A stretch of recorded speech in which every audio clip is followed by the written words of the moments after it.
జై భగవద్గీత. కృష్ణం వందే జగద్గురు.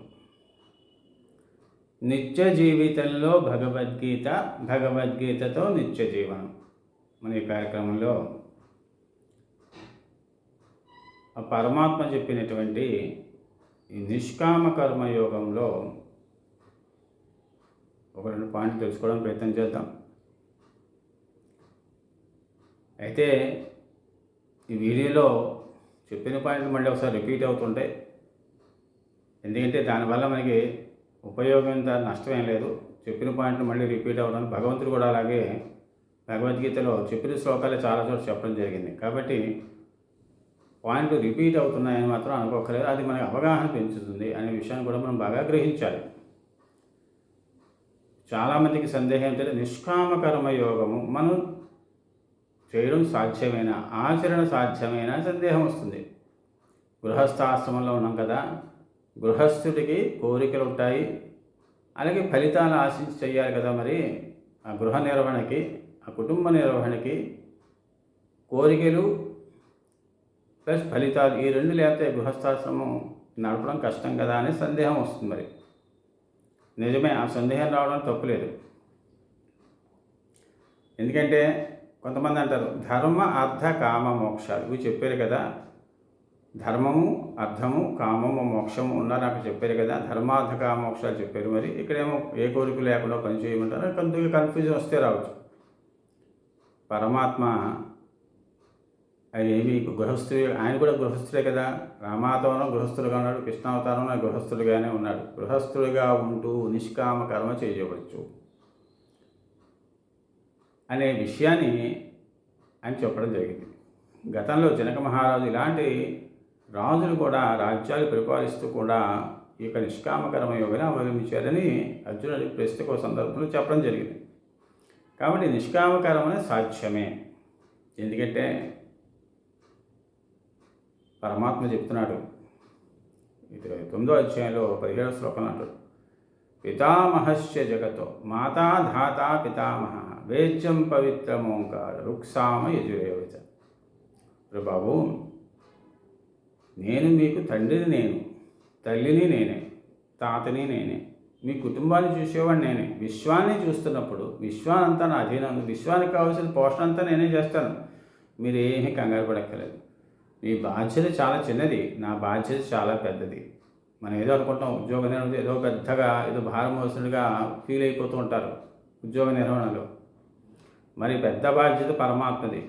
విశ్వాలన్నది ఒక భూలోకమైనా ఎన్నో లోకాలు ఉన్నాయి. ఈ లోకాలన్నిటికీ అధిపతి పరమాత్మ సునాయాసంగా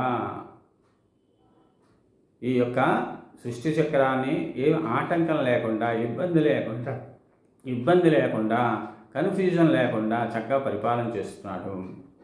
ఎలా చేస్తున్నాడు? మరి మన చిన్న ఉద్యోగాలు కదా, చిన్న ఉద్యోగం ఉంది, ఆ ఉద్యోగం చేయడానికి ఏదో కింద మీద పడిపోతుంటాం. ఏదో ఇంకా నాకు తప్ప ఈ బాధలు ఎవరికి లేదన్నట్టుగా ఫీల్ అయిపోతుంటారు కొంతమంది ఉద్యోగం చేస్తూ. నాకేముంది ఇంక నేను తప్ప ఈ ఉద్యోగానికి నేనే చెయ్యాలి, నేను చేయకపోతే అవ్వదు అనేటటువంటి కొంతమంది అనుకుంటూ ఉంటారు. కాదు, మరి పరమాత్మ అంత పెద్ద పని చేస్తున్నప్పుడు మనం చేసే చిన్న పని అని తెలుసుకోవాలి. నిష్కామ కర్మయోగం అనేది గృహస్థుడికి సాధ్యమే. నేను నిన్ను పోషిస్తానని నువ్వు పోషించకూడదు. నీకు ఇచ్చిన శక్తి అన్నీ నావే, నువ్వేం కంగారు పడక్కర్లేదు, ఏమి ఆందోళన చెందక్కర్లేదు. నీ కుటుంబ పోషణకి ఏమి కంగారు పడకు. ప్రశాంతంగా నువ్వు నీ పనుల చక్కగా నీ వృత్తి వ్యాపారం సరిగ్గా చేసుకుంటూ ఉండు. తర్వాత ఏం చెప్పి యదృచ్ఛాలాభ సంతుష్టో ద్వంద్వాతీతో విమత్సర సమః సిద్ధావసిద్ధో చాకృత్వాపి ననిగచ్చతి. 4వ అధ్యాయం చెప్తుంటారు, యదృచ్ఛాలాభ సంతుష్టో, నీకు అయాచితంగా నీకు కొంత వస్తుంది. అంటే నీకు రావాల్సిన వాటా నీకు వస్తుంది. నేను పంపిస్తాను, నీకు ఇంటికి పంపిస్తాను. నువ్వు పని చేసుకుంటూ వెళ్ళిపో, నిష్కామకరం యోగం చేసుకుంటూ వెళ్ళిపో. నీ కుటుంబం గడవదని భయపడుతున్నావు, ఆందోళన చేస్తున్నావు, అటువంటి భయపడాలి. నీ కుటుంబ భారాన్ని కూడా నేనే మోస్తున్నాను. నువ్వేదో మోస్తున్నాను ఫీల్ అవుతున్నావు, ఏమీ లేదు. నువ్వు నిమిత్త మాత్రుడివి. నీ చేత పని చేయించేవాడిని నేను. నీకు ఫలితాన్ని ఇచ్చే కర్మఫల ప్రదాత ఆయన భగవంతుడే. మనకి ఎంత జీతం వచ్చినా ఆ జీతం ఎవరు ఇస్తున్నారంటే భగవంతుడు ఇస్తున్నాడు. నీ తెలివితేటలు ఆయనవే, నీ శక్తి ఆయనవే, నీకు ఇచ్చే జీతం అంతా ఆయన ఇచ్చిందే. ఏదో మనమేదో బిల్డప్ ఇచ్చేసి మనం ఏదో కష్టపడిపోతున్నాం, ఆఫీస్కి వెళ్ళి ఏదో పెద్ద పొడి చేస్తున్నాం అనుకుంటాం. కాదు, అంతా ఈశ్వరుడే ఇస్తున్నాడు. ఆ ధ్యాస మనకి రావాలి. ఆ ధ్యాస పోయింది కదా మరి మనకి. అంతా నేనే చేస్తున్నాను, నా వల్లే, నా పని, నేను ఉద్యోగం సంపాదించింది ఎంతో, నేను అనుకుంటే మరి భగవంతుడు ఎక్కడ కనపడతాడు మనకి? భగవంతుడు చెప్పే మాటలు ఎక్కడ వినపడవు, కనపడవు. భగవంతుడు కనపడ్డు, భగవంతుడికి మాటలు మనకి వినపడవు. కాబట్టి నిష్కామ కర్మయోగం అన్నది గృహస్థుడికి సాధ్యమే. ఈ 2 శ్లోకం చక్క. తర్వాత అనన్యాశ్చింతయంతో మాం అని చెప్పాడు. ఏ జనా పర్యుపాసతే తేషాం నిత్యాభియుక్త యోగక్షేమం వహామ్యం. నీ దగ్గర ఉన్నదని నీదని అనుకుంటున్నావు, నీ మాయ వల్ల అనుకుంటున్నావు అంతే. నీ దగ్గర ఉన్నదంతా నాదే, నేనే నీకు ఇచ్చాను. కానీ నువ్వు ఆ ధ్యాసలో లేవు, నన్ను మర్చిపోయావు కదా. నన్ను మర్చిపోయావు, నీ కష్టార్జితం అనుకుంటున్నావు, నేను సంపాదించాను అనుకుని ఆ యొక్క మాయలో ఉన్నావు. ఆ మాయ విడనాడి ఇదంతా పరమేశ్వరుడు ఇచ్చినటువంటి సంపద అని ఎప్పుడైతే నీకు నీ ఆలోచన తడుతుందో అప్పుడు నువ్వు రిలీఫ్ అవుతావు. అప్పుడు నీకు భారమే, అంతా భారమే. ఎందుకంటే అంతా నాది అనుకుంటున్నావు కదా. మరి నా కష్టాలు, నా తెలివితేటలు, నేను తెలివితేటలు సంపాదించుకున్నాను అనుకున్నంత కాలం నీకు కష్టాలు తప్పు, అశాంతి తప్పు. ఇదంతా పరమేశ్వరుడు మనకి ఇచ్చినటువంటి సంపద. మనకి ఈ భూమి మీద అసలు ఏమీ లేదు, చిల్లి గవ్వ కూడా మనది కాదు. ఎందుకంటే భగవంతుడు ఎప్పుడు ప్రాణం వదలమంటే అప్పుడు ప్రాణం ఇచ్చాడు. ప్రాణప్రదాత, ఆ ప్రాణహరణ కూడా ఆయన చేస్తాడు, హరించేవాడు కూడా ఆయనే.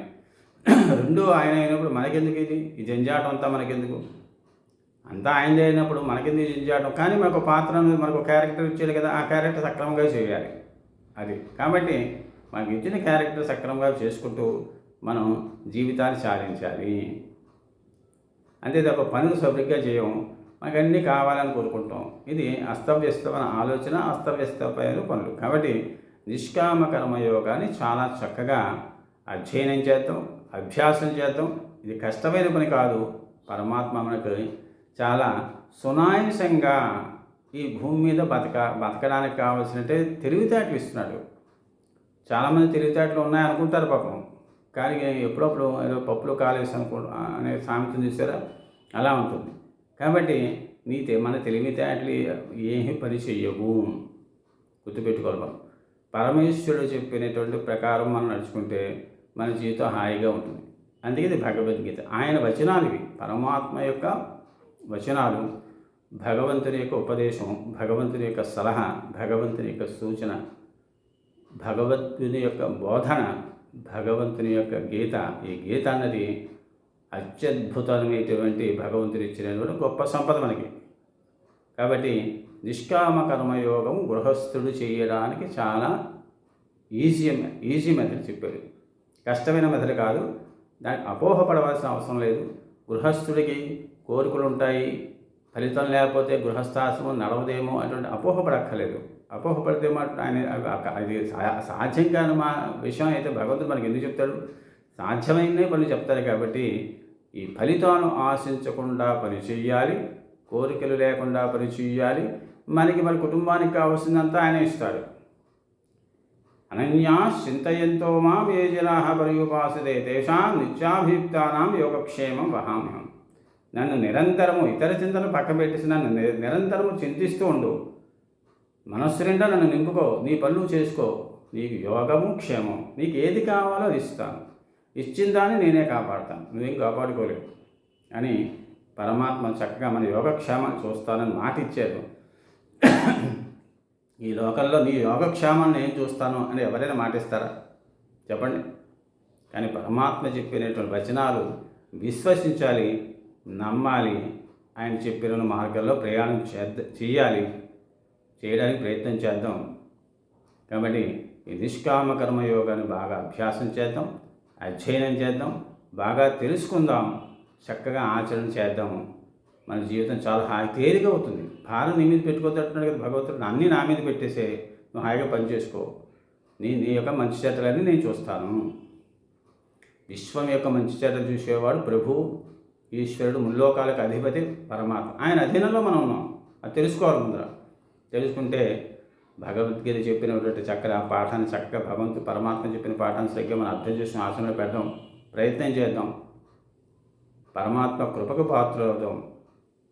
చివరికి మనం చేరాల్సినటువంటి గమ్యం ఇది పరమాత్మ దగ్గరికే చేరాలి. మన మన చివరి మన యొక్క ఆఖరి మజిలీ అది. ఇదంతా చిన్న చిన్న మజిలీలు ఇవన్నీ కాదు. చేరుకోవాల్సినటువంటి గమ్యస్థానం పరమాత్మ దగ్గరికి. ఈ సుదీర్ఘ ప్రయాణం మరి ఆయన చెప్పినట్టుగా చేయాలి. మన ఇష్ట ప్రకారం ఈ భూమి మీద చరించే హక్కు మనకి లేదు. ఈ విశ్వం అంతా పరమాత్మ అధీనంలో ఉంది. కాబట్టి నీకు ఇచ్చినటువంటి ఇల్లు వాకిళ్ళు ఏదైతే నీ దగ్గర ఇవన్నీ భగవంతుని సొత్తు, గుర్తుపెట్టుకోండి, మన సొత్తు కాదు అనుకుని చక్కగా మన యొక్క ఆలోచన విధానాన్ని మార్చుకుని నిష్కామ కర్మయోగాన్ని బాగా అభ్యాసం చేద్దాం, అధ్యయనం చేద్దాం, ఆచరణ చేద్దాం. పరమాత్మ కృపకు పాత్రలు అవుతాం.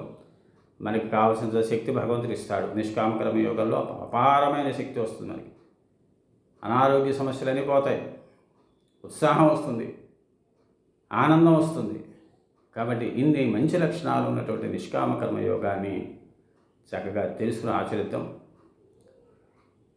స్వస్తి.